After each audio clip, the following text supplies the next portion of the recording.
자, 반갑습니다. 오늘도 또 힘차게 오늘 찬송가를 부르니까 또 가사들이 참 좋네요. CCM도 또 시적인 가사들이지만 찬송가 가사들은 가만히 듣다 보면 곡조 있는 설교 같아요. 정말 마음과 생각이 잘 준비되는 것 같습니다. 제가 오늘 준비한 설교는 세 가지가 있는데, 하나는 이전에 그 교회의 책임자, 교회 직분자에 대한 설교 중에 세 번째 포인트가 못한 것이 있었는데, 이게 슬라이드가 몇 개 남은 게 있어서 마저 하고요. 또 하나는 지난 시간에 절기 설교를 했었는데, 그 절기 설교가 거의 1시간쯤 됐습니다. 우리가 한번 한 형제를 만났더니 설교 정말 1시간 동안 엄청 하시더라고. 그 다 하려다 보니까 시간이 좀 길어졌는데, 중요한 내용만 간추려서 다시 한번 정리를 하고요. 그리고 오늘 준비한 설교가 몇 개 있는데, 몇 가지 포인트가 있는데 오늘 마저 하도록 하겠습니다. 한번 볼까요? 오늘도 송이 일찍 끝나는 바람에 제가 또 여유가 더 생기는 것 같습니다. 아멘.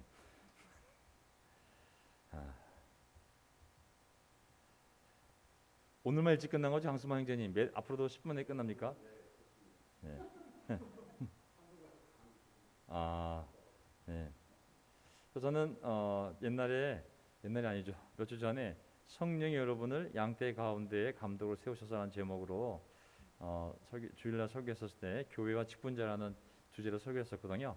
그때 이제 포인트가 교회의 그 직분자의 책임자의 책무와 자격, 그리고 경고 부분이 있었는데 경고 부분을 하지 못했습니다. 그래서 나중에 한번 더 한다고 그랬는데 오늘 짧게 슬라이드 몇 개 안 되기 때문에 하도록 하겠습니다. 교회 감독으로 불리던, 장로로 불리던, 아니면 목사라 부르던 그 공동체의 책임자가 될 사람에 대해서 무서운 경고가 있죠. 그 경고는 뭐냐면 새로 입교한 사람도 안 됩니다. 6절. 그리하면 그가 교만해져서 마귀가 받을 심판에 떨어질 위험이 있습니다. 절대 새로 입교한 사람을 교회의 책임자로 세우지 말라고. 그가 장로가 되든 감독이 되든 목사가 되든 뭐를 불리든지 간에 교회 책임자를 세우지 말라고. 왜냐하면 그가 교만해져서 마귀가 받을 심판에 떨어질 위험이 있습니다. 무서운 경고 아니겠습니까? 마귀가 받을 심판이면 얼마나 무서운 심판이겠습니까? 하지만 그 교회에 잘못된 책임자를 세우게 되면 그 사람이 그러한 위험에 처할 수 있다고. 여기 보면은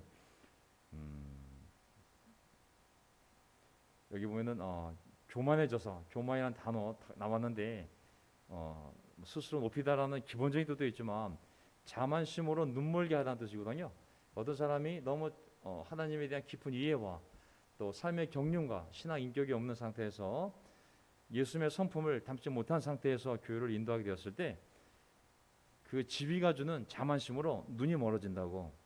굉장히 무서운 경우가 아니겠습니까? 그러면 그가 멀리 갈 것이고 결국은 마귀가 받을 심판에 떨어질 위험이 있다고. 얼마나 무서운 경고가 되겠습니까? 그 다음 구절도 무섭습니다. 7절. 감독은 또한 교회 밖의 사람들에게도 좋은 평판을 받는 사람이라야 합니다. 그래야 그가 비방을 받지 않으며 악마의 올무에 걸리지 않을 것입니다. 야, 또 얼마나 무서운 경고입니까? 만약에 사회적으로도 또 주변 사람들에도 평판이 좋지 않은 사람을 교회의 직분자, 감독이 되었던 장로가 되었던 목사가 되었던 세운다면 잘못하면 악마의 올무에 걸릴 수도 있다고. 그러니까 이렇게 충분히 검증된 사람을 세우지 않는다면 그 검증이라는 것이 정말 그가 그리스도를 오랜 세월에 걸쳐 닮아온 그러한 신앙 인격이 검증이 되고, 그리고 그의 자녀까지 또 그거는 이제 더 나중 일이죠. 어쨌든 이 본문 말씀만 보게 되면 어쨌든 교회 직분자를 세울 때는 젊은 사람을 신앙 가진 사람을 열정이 있다고 그래서 함부로 책임자로 세우지 말라고. 그리고 그 사람이 속한 직장이든 아니면 그 주변의 공동체의 평판까지 잘 받는 사람을 잘 선임을 해서 하지 않는다면 그 사람이 공동체 둘째치고 그 사람이 악마의 올무에 걸리거나 아니면 마귀가 받을 심판에 떨어질 위험이 있으니 함부로 이 직책을 하려는 것도 또한 위험한 일이 아닐 수 없습니다. 어쨌든 교회의 책임자가 된다는 것은 정말 어려운 일이고, 이 교회가 다시 PSW 위전에 가이드를 받아서 우리가 형제 교회에 또 많은 교사와 목사들과 그 안에 있는 지혜로운 자들의 회의, 또 그들의 어떤 모임을 통해서 하나님 영께서 그들을 통해 한국교회가 나아갈 방향을 우리에게 보여준다면, 우리는 겸손하게 모든 목회자부터 시작해서 그리고 모든 형제 자매들이 다 함께 정보를 공유했기 때문에 함께 똑같은 권면을 받고, 그리고 함께 결정을 해서 진짜 새로운 방향으로, 새 부대의 새로운 방향으로 교회가 나갈 수 있기를 간절히 바랍니다. 자, 지난 또 제가 절기 설교를 주나 추석 때 했는데, 절기 설교를 한 이유는 추석이 절기이기 때문에 그 추석날 뭘 할까 생각해 보니까 하나님이 이 많은 절기를 만드신 이유를 한번 생각해 보자라고 생각을 해서 제가 절기, 성경에 나와 있는 구약의 절기들을 함께 공부해 보고 싶었습니다. 그래서 하나님의 절기와 그 의미를 나누었고요. 뭐 아시다시피 유월절과 무교절은 서로 연결된 것이죠. 오순절과 맥주절, 칠수절 다 같은 말이죠. 초막절은 장막절이기도 하고 또한 수장절이기도 하고. 근데 7가지 절기를 봤었는데, 하나님은 이렇게 풍요로운 가운데 그 절기를 지키라고 말씀하시지 않았습니까? 그래서 수확이 끝난 다음에 수확물을 가지고 하나님께 나오게 했습니다. 그 절기들을 지키려면 먼 지역 예루살렘까지 1년에 3번 이 무교절과 그리고 오순절 무교절, 그리고 그 유월절과 오순절과 그리고 이 초막절을 지키려면, 이 3대 명절을 지키려면 굉장히 먼 곳에서 그 짐승들을, 바칠 짐승들을 끌고 예루살렘 성까지 해발 700m 넘는 그 고지까지 다 모여드려야 되는 거잖아요. 일정한 나이 10세 이상의 성인들, 남자라면 1년에 3번을 와야 되는데, 그게 얼마나 어려운 일입니까? 그 농번기 때 성인 남자들이 다 마을을 떠난다는 것은 침략의 위험도 있고 많은 어려움이 있었지만, 하나님께서 분명히 약속하시기는 걱정하지 말라고, 네가 오랜 시간 동안 이 절기를 지키기 위하여, 내 명령에 순종하기 위하여, 또 거룩한 성회를 위하여 너희가 기꺼이 모인다면 너희가 빈 시간 동안 내가 너희들의 마을을 지킬 거라고, 걱정하지 말라고 하나님이 말씀하시거든요. 그래서 목적은 뭐였냐면, 너희들이 번영의 한 가운데서도 불행했던 시간을 절대 잊지 말라고. 그래서 일부러 일주일 동안 계속 모여서 어떠한 행위를 반복하게 했죠. 두 번째, 하나님께서 그들을 보호하여 주심을 기억하라고. 지금의 풍요로움은 하나님이 보호해서 얻은 것이지 너의 능력이 아니라고. 너의 뿌리를, 너는 노예였고 광야에서 살았지만 하나님께서 너희를 보호해서 여기까지 자유민으로 살게 해주신 거라고. 그 과거와 뿌리를 잊지 말라는 것을 기억하기 위해서. 세 번째는 땅의 소산물에 대한 기쁨을 그 따뜻한 감사의 감정으로 받는다는 것. 결국 모든 수입에 대해서, 또 벌어들인 모든 것에 대해서, 이것이 물론 나의 노력이기도 하고 내 수고의 열매이기도 하지만 근본적으로 하나님께서 주신 것이므로 그것을 인정하는 행위가 바로 그 소산물을 가지고 일부분을 가지고 와서 하나님께 바치는 거라 했거든요. 그래서 바치지 않으면 먹지도 말라고, 초실절 바치지 않으면 먹지도 말라고 할 정도로 하나님은 하나님이 준 것에 대해서 사람들이 그것을 인정하고 감사하기를, 하나님을 인정하고 그것에 감사하기를 하나님이 원하는 걸 알 수가 있습니다. 네 번째, 그들이 가나안 땅에 정착하였으나 나그네 생활은 계속한다는 것. 초막에 살면서 과거에도 그렇게 살았지만 우리 인생의 나그네 인생을 잊지 말고 오실 메시아를 기다리는 삶이라는 것을 잊지 말라고, 그렇게 정말 쉽지 않은 일주일 동안의 그 반복적인 어려움이지만 그걸 통해서 그런 마음을 가지라고 명령했음을 알 수가 있습니다. 자, 오늘 제가 준비한 설교는요, 짧습니다. 짧은데요. 자, 오늘 제가 준비한 설교 한번 가보겠습니다. 슬라이드 처음부터. 아이고. 자, 오늘 저의 설교 제목은 거짓 없는 사랑과 믿음이라는 제목으로 말씀을 짧게 나누겠습니다. 거짓 없는 사랑과 믿음. 자, 설교 주제는 어려움을 극복하기. 제가 이번 주와 다음 주에 기회가 된다면, 참 제자로서 교회 생활을 할 때 좋은 일도 지나가고 나쁜 일도 지나가지만 우리가 어떻게 그 어려움을 극복을 해서 시간이 지나고 났을 때 정말 빛나는 삶이 남아 있을 수 있을까 한번 생각하던 중에 로마서 12장 말씀을 가지고 이렇게 우리가 기쁠 때나 어려울 때나 잘 견뎌내면 그 시간이 끝났을 때 빛나는 하나님의 나라가 내 마음에 남아 있겠구나라는 생각이 들었습니다. 자, 설교 요점, 선으로 거짓을 이기라. 선으로 거짓을 이기라. 두 번째, 선과 결합하라 라는 본문 말씀이 있습니다. 함께 볼까요? 자, 우리 모두 이제 어려운 시간이 다 오지 않습니까? 어려운 시간이 올 때 어려울수록 더욱 영적인 것, 또 어려울수록 거룩한 것, 어려울수록 선한 것에 초점을 맞추면서 결국 시간은 흘러갈 것이고, 그리고 시간이 흘러가면서 하나님의 역사했을 때 결국은 하나님이 해결하시고 우리는 이겨내는 일들을 과거에 많이 경험하게 되었거든요. 어렵다고 거기에 사로잡혀 버리면 우리 힘으로도 해결할 수 없는데 거기에 사로잡혀서 감정적이 되고 의욕을 잃고 실망하고 믿음을 잃어버리면 그것처럼 또 후회될 일은 없잖아요. 그래서 우리 과거 교회 삶의 모습을 보게 되면 어려울 때 문제도 많고 필요도 많았지만 그거를 우리 힘으로 다 매달려서 해결하려고 하지 않고 어떤 것은 하나님께 맡기고 오히려 교제에 힘쓰고 또 전도에 힘쓰고 성경 공부에 초점을 맞추면서 가다 보니 어느덧 교회는 성장하고 또 삶의 문제들은 하나님의 은혜로 해결되어진 것을 우리가 또 많이 목격을 했습니다. 교회 역사 30년이라면 한 15년 정도는 이렇게 하나님께 포커스하면서 가다 보니 많은 것들이 저절로 해결된 부분도 있고, 또 그 이후에 15년은 드러난 문제를 집중적으로 연구함으로 말미암아 또 우리가 그 문제를 직면하고 삶의 성경 말씀에서 그 문제의 원인을 찾고 해결책을 찾아 노력한 결과 개선된 부분도 있었던 것이죠. 저는 앞부분 15년을 나누고 싶습니다. 어려울수록 선한 것에 집중함으로 말미암아 하나님의 은혜와 능력으로 문제는 해결되어지고 그리고 교회가 성장했던 시간을 한번 뒤돌아보고 싶은 거거든요. 그때의 키워드는 뭐였냐면 키워드가 뭐냐면 뭐 문제, 뭐 상담, 뭐 이런 문제 이것이 아니라 그때 키워드는 뭐냐면 구원, 믿음, 뭐 하나님에 대한 순종, 뭐 도전, 과격함 이런 단어들이 주로 우리의 생각의 키워드였습니다. 그리고 주로 교회 안에 있는 사람들보다는 교회 밖에 있는 방문자들에 더 초점을 맞추고 교회 리더십은 성숙한 삶에 많은 지혜가 있는 장로다 감독이나 나이든 목사님이 아니라 젊은 복음 전도자들 20대, 30대 초반, 중반 이런 사람들이 막 50명, 100명, 500명, 300명, 1000명을 인도하면서 이렇게 인도했던 시간이 있었습니다. 물론 장단점이 있었는데 어쨌든 그런 시간을 통해서 또 우리가 많은 어려움을 하나님께 집중하면서 전도하면서 소형 공부하면서 이겨냈었거든요. 자, 사랑에 거짓이 없게 하라. 첫 번째 포인트. 로마서 12장 9절을 보게 되면 로마서 12장 9절을 보게 되면 사랑에는 거짓이 없습니다라고 시작이 되거든요.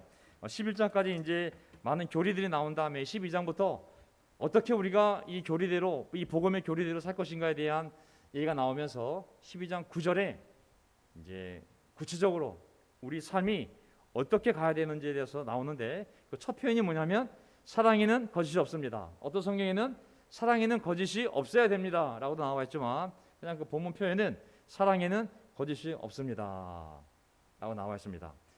하나님 안에서 거듭난 삶, 이제 하나님을 기쁘게 하기 위하여 하나님의 온전한 뜻을 따라 살려고 해야 되는데 그렇다면 하나님이 각자에게 은사를 주었겠지만 이제 우리 각자의 삶을 살펴보았을 때 제일 중요한 것이 무엇인가 12장 9절부터 나와 있는데 거기 보면 첫 번째 문장이 사랑에는 거짓이 없습니다입니다.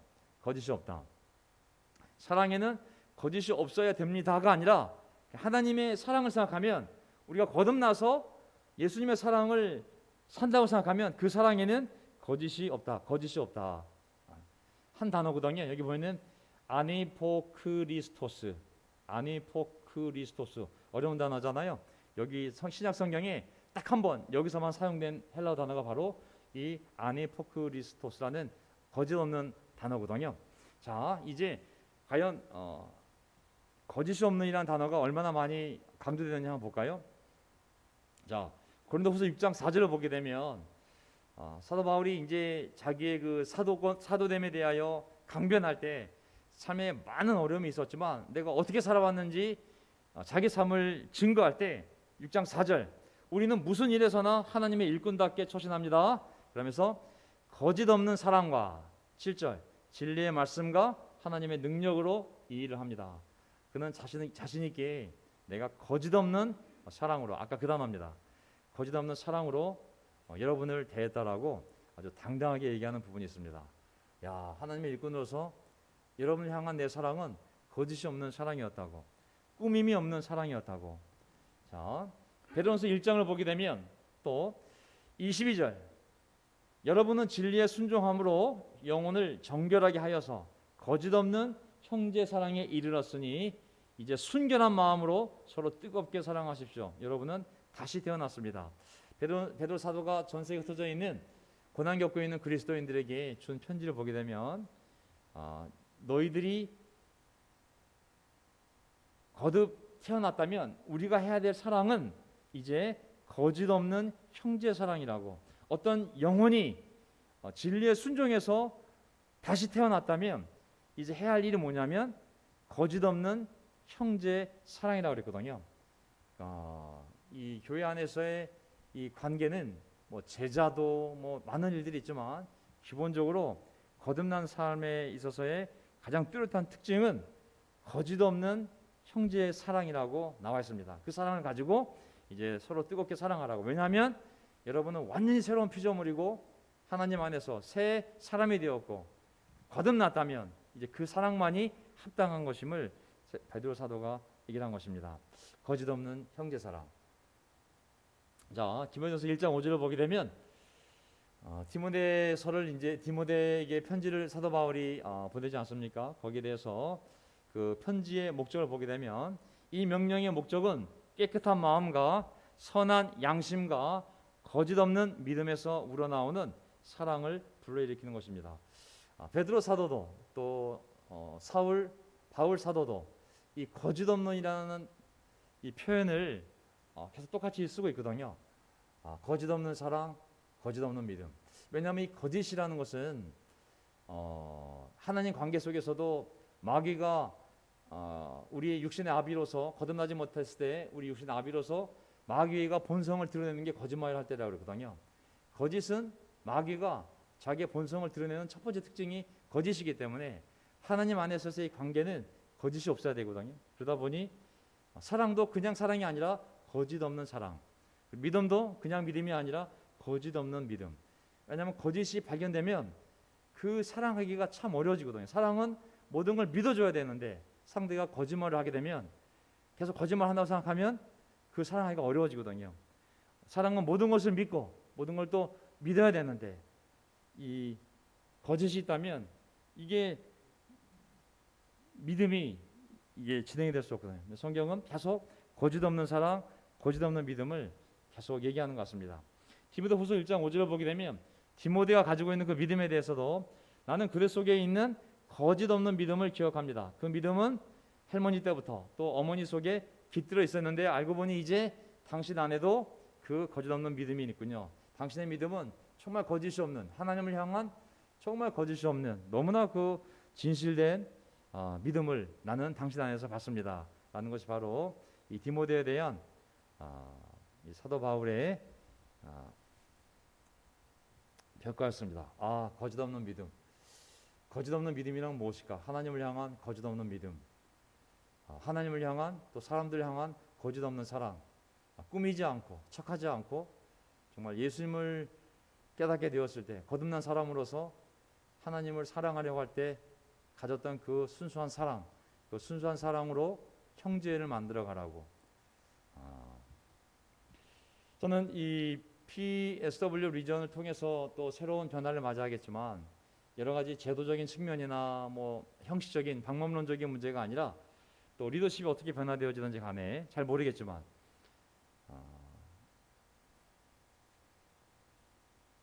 우리 안에 이런 거짓 없는 믿음과 거짓 없는 사랑을 다시 만들어갈 수 있는 좋은 시작점이 되기를 또한 기도하고 있습니다. 아멘. 왜냐하면 교회가 큰 거 작은 거는 장점도 아니고 단점도 아니거든요. 뭐 빨리 성장하고 늦게 성장하는 것도 장점도 아니고 단점도 아니고 또 젊은 사람이 많고 적음이 뭐 장점 단점 별 의미가 없거든요.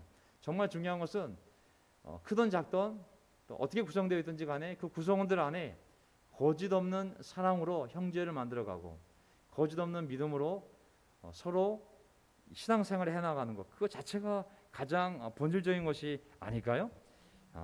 두 번째, 선과 결합하라. 자, 선과 결합하라. 이게 어디서 나오냐면 12장 9절에 보면 앞 전반절에는 아까 말씀드렸듯이 사랑에는 거짓이 없어야 됩니다. 이어지는 말이 뭐냐면 악을 증오하고 선과 결합하라라는 말이 나옵니다. 뭐 연합하라 같은 말이죠. 악을 증오하고 선과 결합하라. 자, 증오란 단어가 굉장히 강한 단어거든요. 보면요, 미워하고 정도가 아니라 악을 증오하고, 여기 보면 미워하다가 두 번 더해지면 미워하다 아니면 미워하다가 좀 부족해가지고 앞에 그 대상과 떨어져 있다는 의미에서의 접두어, 아니면 미워하되 아주 심히 미워하라는 강조어가 붙은 게 바로 이 증오하다라는 동사, 아포스티게오라는 동사거든요. 정말 그냥 미워하는 게 아니라 아주 증오하고 혐오스럽게 생각할 정도로 미워하는 거. 하나님은 그러한 기준을 가지고 악을, 죄를 미워하라고 말씀하시는 거거든요. 멀리하라 정도가 아니라 그냥 미워하다 곱하기 미워하다 수준으로, 그래서 완전히 분리되는 거, 아주 그냥 강조해서 미워하는 거, 그게 바로 죄와 악입니다. 그러면서 동시에 무엇을 하라고 말씀하냐면 선과 결합하라라고 나왔거든요. 선과 결합하라. 악을 증오하고 아주 멀리하고 선과 결합하라. 선과 결합하다. 여기 보면은 콜라우라는 이 헬라어 동사가 있는데, 그건 뭐냐면 부착하다. 이렇게 본드로 종이 두 장을 붙이면 쫙 달라붙잖아요. 신발에 먼지가 들러붙으면 안 떨어지는 것처럼 완전히 들러붙는 거, 완전히 달라붙는 거, 연합하다, 결합하다, 쫙 부착하다, 달라붙다라는 뜻이 바로 이 콜라우라는 동사였습니다. 선한 것에 콜라우하라. 악한 것은 그렇게 강력하게 거리를 두고 미워하고, 선한 것은 거기 그냥 달라붙으라고, 결합하라고 알려주는 거죠. 이게 어디서 나오는 단어냐면 구약에 보게 되면 1절에도 한번 말씀드렸지만 다바크라는 히브리어 동사였습니다. 다바크. 이거 역시 결합하다, 연합하다, 하나가 되다는 뜻이 있거든요. 그게 처음에 어디서 등장하냐면 창세기 2장에 나옵니다. 그러므로 남자는 아버지와 어머니를 떠나 아내와 결합하여 한 몸을 이루는 것이다. 다바크. 둘이 하나가 되는 것에 대해서, 결코 나눌 수 없는 것에 대해서. 성경 제대로 보면 결혼만 있지 이혼이 없거든요. 하나님이 붙여놓은 것, 그것은 사람이 뛸 수 있는 것이 아니거든요. 그래서 어떤 한 남자가 아버지와 어머니를 떠나 아내와 딱 하나가 되는 것, 여러 가지 의미에서의 하나됨이죠. 그 의미가 바로 다바크고, 이 히브리어 다바크를 헬라어로 번역하면 아까 본 콜라보가 되거든요. 이 정도로 선과 결합하라는 얘기거든요. 우리가 거듭난 삶이라면 틈을 주면 안 됩니다. 솔로몬은 누구랑 다바크를 했냐면 이방 여인들과 결합했고 연합했고 한 몸이 되었거든요. 그래서 그 이방 여인들이 데려온 이방 신과 이방 신앙을 그가 따라갈 수밖에 없었습니다. 우리가 무엇과 하나가 되는지가 굉장히 중요하거든요. 여기 보면 여호수아서 23장을 보게 되면 이제 여호수아가 죽기 전에 모든 이스라엘의 장로들과 지휘관들을 모아놓고 마지막 부탁을 하는 부분이 나옵니다. 거기 뭐라고 나오냐면 하나님이 하셨던 많은 일들을 생각하고 또 앞으로 주실 많은 걸 생각하면서 어떤 당부의 말을 하냐면 여호수아서 23장 8절에 오직 당신들은 지금까지 해온 대로 주 당신들의 하나님만 가까이 하십시오. 가까이 하다는 표현이 뭐냐면 다바크예요. 어떻게 보면 표현이 좀 더 약하게 표현이 된 거죠. 하나님에게만 달라붙으라고, 하나님과 쫙 붙어 있으라고, 하나님하고 그냥 연합이 돼버리라고. 11절 그러므로 삼가 조심하여 주 당신의 하나님을 사랑하십시오. 딱 두 가지입니다. 사랑하다가 아하브잖아요. 다바크와 아하브예요. 앞으로 어떤 일이 벌어지든지 간에 하나님이 지금까지 너희를 잘 보살핀 것을 생각해 보라고. 그러니 앞으로 오직 가나안 땅에 들어가면 좋은 것도 많고 이방신, 이방신전 많은 유혹이 있겠지만 두 가지만 생각하라고. 다바크, 아하브. 다바크는 하나님에게만 연합하라고. 다른 것에 대해서는 절대 결합하거나 힌트 주지 말라고. 그리고 하나님만을 사랑하라고 얘기한 거거든요. 하지만 이스라엘 백성들은 가나안 땅 들어가서 좋은 것들을 너무 많이 보면서 다른 것에 다박하기 시작합니다. 바알신도 너무 좋아 보이고 아세라신도 너무 좋아 보이고 거기 가나안 여자들도 너무 좋아 보이고 결국은 하나님 외에, 하나님 백성 외에, 하나님 말씀 외에 다른 것에 다바크하고 아하브 사랑하면서 결국은 그 신들을 따라가서 멸망하게 되는 거거든요. 성경은 우리에게 구약을 통해서나 신약을 통해서나 아주 분명하게 얘기하는 것은 뭐냐면 악을 증오하고 뭐 구약 개념을 따진다면 우상 숭배, 우상을 멀리하고 우상을 증오하겠죠. 선과 하나가 되라. 선과 결합하라, 연합하라. 죄와 악을 분명히 우리가 분별해야 되거든요. 분명히 인식을 해서 특히 우리 삶에 어려움이 올 때, 그 교회 생활이 되었던 가정이 되었던 직장이 되었던 어려움이 올 때 죄와 악을 분명히 분별해서 그 죄악이 우리 삶에 들어오지 않도록 경계해야 됩니다. 하나님이 우리 어려움을 해결할 때, 우리를 도우실 때 절대로 죄와 악을 0.1%도 사용하지 않습니다. 우리 상황이 어려워지면 영적 안테나를 딱 세우고 죄와 악이 들어오지 않도록 경계해야 됩니다. 사람이 어려워지면 빈틈이 생기는데 어디서 생기냐면 어려워질 때 진리와 거짓 사이에 빈틈이 생깁니다. 내가 잘 지낼 때는 이게 진리고 이게 거짓이었지만 어려움이 생기고 어떤 문제가 생기면 진리와 거짓 사이에 간격이 벌어지면서 그 간격에 들어가려는 유혹이 생깁니다. 또 어려움이 생기면 선과 악이 분명하던 것이 어느 순간 선과 악의 경계가 애매해지면서 그 빈틈으로 마귀가 우리를 끌고 들어갈 위험성이 굉장히 많습니다. 왜냐하면 육신은 원래 악하게 살던 것에 익숙해져 있고 진리가 아닌 거짓에 익숙해진 육신의 세포들이 있기 때문에 어려움이 올 때 마귀가 우리를 그 직접 끌고 갈 수 없으니까 그 가운데지요. 진리와 거짓의 그 틈, 그리고 선과 악의 불분명한 경계로 우리를 끌고 간 다음에 거기서 한 발 디디면 두 발, 세 발 이제 거짓과 악으로 확 끌고 가게 될 때 그때는 나올 수가 없습니다. 여기 보면 선과 하나가 되는 건 뭐냐면 선한 것, 뭐 말씀을 읽는 것이든 예배에 참석하는 것이든 선한 자들과 교제하는 것이든 선한 일을 도모하는 것이든 뭔가 선한 것에 들러붙으라고, 틈을 주지 말라고. 틈을 주게 되면 어려울 때 그 틈이 점점 벌어지면서 다른 것에 달라붙어 있는 자신을 보게 되는 거예요. 취미생활이든 뭐든 언젠가 하나님 말씀이 줬던 것이 비켜지고 다른 것에 집중하고 있는, 거기에 매달리고 있는, 거기서 꿈을 찾고 희망을 찾고 즐거움을 찾고 그것이 우선순위가 되어 있는 자기 자신을 발견하게 되거든요. 좀 더 나가면 자기도 모르게 죄악으로 넘어갈 수 있는 징검다리가 될 수가 있어요.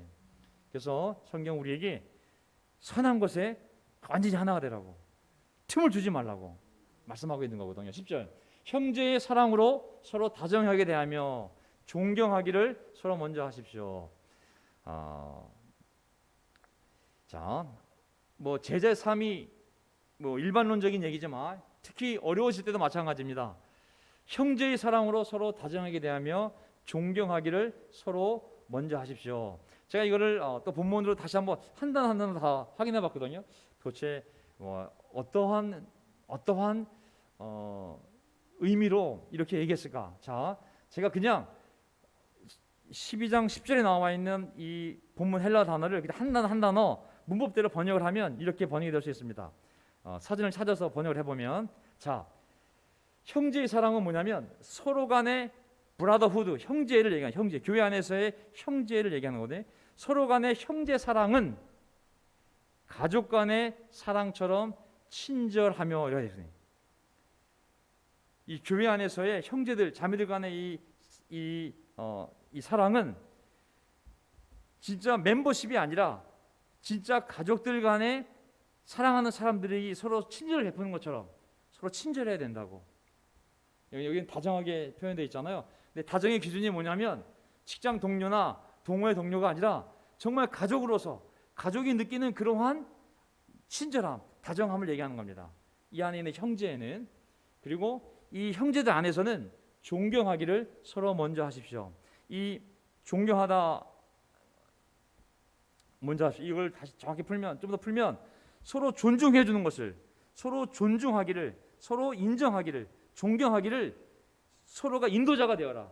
저 사람이 인도하지 않고 내가 먼저 본을 보여서 인도를 하라는 의미거든요. 그러니까 우리가 이 서로 존중과 존경을 어려울 때일수록 잘 기억하는 게 좋을 것 같습니다. 왜냐하면 그들은 나랑 생각이 다른 원수나 적이 아니라 하나님의 아들의 피값으로 산 귀한 영혼들이요. 또 우리가 함부로 다 알 수 있는 상황이 아니니까. 그래서 어쨌든 이 안에서 뭐 다른 쪽은 모르겠지만 자기가 속한 공동체 안에서라도 그 주변에 있는 형제 자매들에 대해서 이러한 태도로 우리가 이 공동체를 만들어가기를 하나님이 원하시는 줄 믿습니다. 아멘. 멤버십이 아닙니다. 멤버십은 저도 코스트코 멤버십도 있고 우리가 여러 군데 멤버십 있지 않습니까? 그 멤버십의 매너를 가지고 서로를 대하라는 것이 아니라 교회 안에 있는 이 형제 자매 브라더후드는 정말 가족으로서의 친절함을 서로에게 보여야 되며, 그리고 그 존중함, 존경, 그 단어가 뭐냐면 티메라는 헬라 단어거든요. 그게 뭐냐면 가치예요, 가치. 그 가치가 있기 때문에 그걸 존중하고 존경해야 되는 거거든요. 무가치하다면 존중과 존경이 안 되겠죠. 아무나 가치가 없는데 돌덩어리 보고 그걸 존중하고 존경하지 않겠죠. 하지만 그 사람의 가치, 하나님의 자녀라는 그 가치, 하나님께서 하나님의 집을 세우기 위해서 선택한 산돌이라는 그 돌의 가치, 예수님의 십자가로 그가 구원받았다는 그 십자가의 피의 그 가치에 의한 그 가치를 존중하라고. 너의 제자, 영크리스천 이런 개념이 아니라 올바른 가치를 가지고 인정하고 그를 존중하고 존경하는 것이 바로 이 안에서 공동체가 만들어가야 할 가치인 것이죠. 아멘. 그래서 저는 교회 안에 자연스럽게 성숙한 사람과 또 새로운 들어온 사람들에 의해서 가르치는 사람과 배우는 사람이 있어야 되고, 인생 경험이 많은 사람과 인생 경험이 부족한 사람들에 의해서 자연스럽게 또 영향을 주는 사람과 받는 사람이 있고, 또 나이 든 목사와 나이가 젊은 전도사에 의해서 자연스럽게 또 인도하는 사람이 있고 인도받는 사람이 있고, 이런 자연스러운 성경적인 영향을 주고받는 것에 의한 질서는 너무 건강한 거거든요. 하지만 인위적으로 만드는 인위적인 구조와 조직은 우리가 조심할 필요가 있습니다. 잘못하면 그가 마귀가 받을 심판에 빠질 수 있고, 그리고 마귀의 올무에 걸려들 위험이 있거든요. 또 제가 봤을 때도 많은 사람들이 그렇게 빠져서 교회를 떠난 사람들도 적지 않았고, 그래서 우리는 그런 실수를 되풀이하지 말고 성경이 이러이러한 사람을 뽑아라 그러면 그러한 사람을 뽑기 위해서 우리가 최선을 다해서 순종하는 마음으로 노력을 해야 한다 생각이 들었습니다. 우리의 관계도 예배 왔냐 안 왔냐, 전도 했냐 안 했냐, 밥부터 했냐 안 했냐, 이런 율법의 기준이 아니라 정말 여기 나와 있는 것처럼 형제의 사랑으로, 가족 간의 사랑으로 서로 친절하게 대하며 또 그 가치를 존중해서 그것을 서로에게 본이 되도록 하라고 했던 이런 말씀들이 우리 관계를 지배하는 원칙이 되기를 바라겠습니다. 아멘. 17절 보면 아무에게도 악으로 갚지 말고 모든 사람이 선하다고 생각하는 길을 하려고 애쓰십시오. 두 문장이 남았는데, 아무에게도 악으로 갚지 말고 모든 사람이 선하다고 생각하는 일을 하려고 애쓰십시오. 다른 표현에는 도모하라라는 말이 나왔거든요. 이거는 돌보다 관심을 가지다예요. 그러니까 우리 마음이 얼음에 빠졌을 때 억울하면 그 억울한 사람을 생각하고 그 억울함을 풀기 위해서 인간적으로 노력하려는 마음이 생길 수가 있지만, 아무에게도 악으로 갚지 말고, 악을 생각하지도 말고, 악으로 갚아주려고 하지도 말고, 그냥 모든 사람이 선하다고 생각하는 일을 하려고 애쓰라.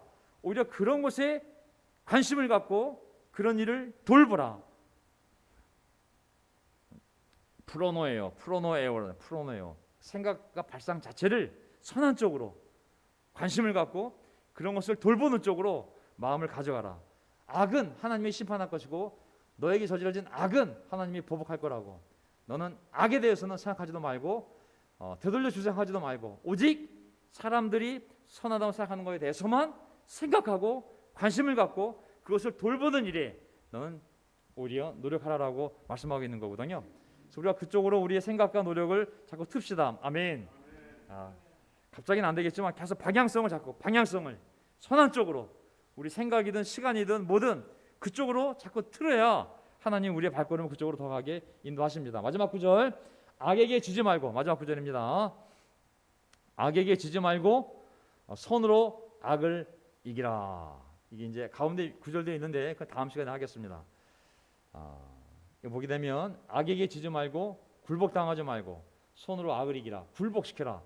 악에게 굴복당하지 말고 오히려 악을 굴복시키는데 방법은 뭐냐면 선을 통해서, 선 안에서 선을 가지고 라는 의미가 되겠습니다. 영어로 보면 여기 나오죠. overcome이라는 단어를 써서 악에게 정복당하지 말고 오히려 악을 정복해라. 무엇을 가지고? 선을 가지고. 나이키 아시죠? 나이키. 옛날 그리스의 승리의 여신 나이키.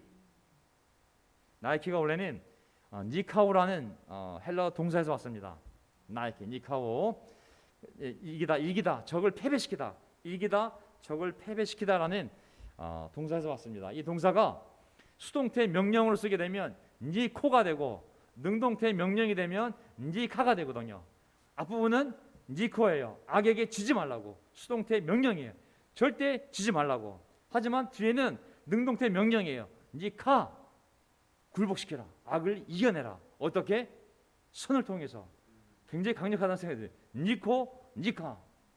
악에게 지지 말고 악을 이겨라. 어떻게? 선 안에서. 이렇게 되기 위해서는 우리가 우유부단하면 안 되거든요. 정말 마음에 결정을 내려야 되고, 어려움이 왔을 때 우유부단해지지 말고, 감정적이 되지 말고, 결정을 미루지 말고 딱 결심하고 결정하고 마음이 악으로 가지 않도록 선한 것 쪽으로 생각을 돌려서, 믿음 쪽으로 생각을 돌려서 하나님이 함께 하시지. 물론 이건 어려운 문제야. 물론 힘든 상황이지. 하지만 하나님이 함께하고 계실 거고, 반드시 하나님이 모든 일이 협력하여 선을 이룰 거고, 지금은 고통스럽지만 이 시간을 통해서 더 놀라운 미래를 만드실 거고, 지금은 답이 안 보이지만 하나님이 반드시 인도하실 것이고, 결국은 하나님의 선한 뜻이 내 자신과 내 가족과 내 미래와 그리고 이 교회 안에 이루어질 거야. 믿음을 딱 세우고 선한 쪽으로 영적인 형제를 만나던, 말씀을 공부하던, 연구하던, 기도하던, 전도하던, 무엇을 하든지 간에 마음이 선한 쪽으로 갈 수 있도록 결심을 해야 됩니다. 아멘. 만약에 이 결정을 내리지 않으면 아까 말씀드린 것처럼 진리와 거짓 사이에 빈틈이 만들어지고, 선과 악 사이에 빈틈이 만들어져서 마귀가 그곳에서 내 마음에 교두보를 만들고 한 걸음씩 쑥쑥 들어왔다가 어느 순간 쑥 거짓과 악으로 우리를 몰고 가면 어느 누구도, 어느 육신도 그걸 막을 수가 없어요. 그래서 유다가 그렇게 쑥 마귀가 들어갔을 때 예수님을 팔아넘기로 달려나가지 않습니까? 그래서 우리는 이 구절들을 가볍게 여기지 말고 정말 악에게 지지 말고, 어떤 어려움이 생기더라도 압도되더라도 거기 지지 말고 굴복당하지 말고 하나님 안에서, 선 안에서 그 상황을 이길 수 있음을 분명히 믿고 선한 쪽으로 영적인 형제들, 영적인 교제, 영적인 말씀, 영적인 환경, 그쪽으로 우리의 마음과 생각을, 시간을 끌고 간다면 반드시 하나님이 니카오, 승리하셔서 우리에게 그 놀라운 결과를 보여주실 수 믿습니다. 아멘. 오늘 설교 제목 거짓 없는 사랑과 믿음이었거든요. 우리가 거듭난 삶을 산다면, 이제 새로운 교회가 만들어진다면, 그것은 방법론적으로 이렇게 저렇게 모양적인 모양이 아니라 진짜 이 관계 안에서 거짓 없는 사랑을 할 수 있는 관계와 정말 거짓 없는 믿음을 가지고 서로 격려하며 서로 교회를 세워나갈 수 있는 그런 놀라운 변화가 이 교회에 만들어지기를 바랍니다. 그리고 설교 주제는 뭐냐면, 어려운 시간을 겪었을 때 제자 삶 자체가 많은 환난이 있을 수밖에 없는 거지만 그것을 극복하는 방법은 아까 얘기한 것처럼 거짓 없는 사랑과 거짓 없는 믿음인데, 또 방법론적으로 보게 되면 절대 우리가 거짓으로, 아니 선으로 거짓을 이겨야 되고,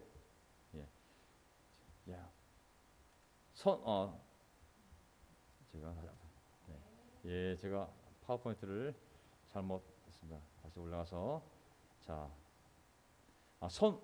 선으로서 거짓을 이겨야 되고, 그리고 빈틈을 만들지 말고 선과 딱 달라붙어서 하나님과 교회와 형제 자매들과 선한 일에 동무하면서 마귀가 역사하지 않도록 우리 마음을 잘 지켜야 될 줄 믿습니다. 아멘. 제가 오늘 기도할까 했었는데 추석에도 설교를 길게 하는 덕분에, 힘이 빠진 덕분에 제가 우리 박찬희 형제한테 기도를 좀 부탁드리겠습니다. 비록 4일 동안 열심히 일하긴 했지만 영적으로 무장해서 힘찬 기도로 여러분 이 설교를 마무리 지으면서 하나님께 영광 돌리는 기도를 올릴 줄 믿습니다. 아멘.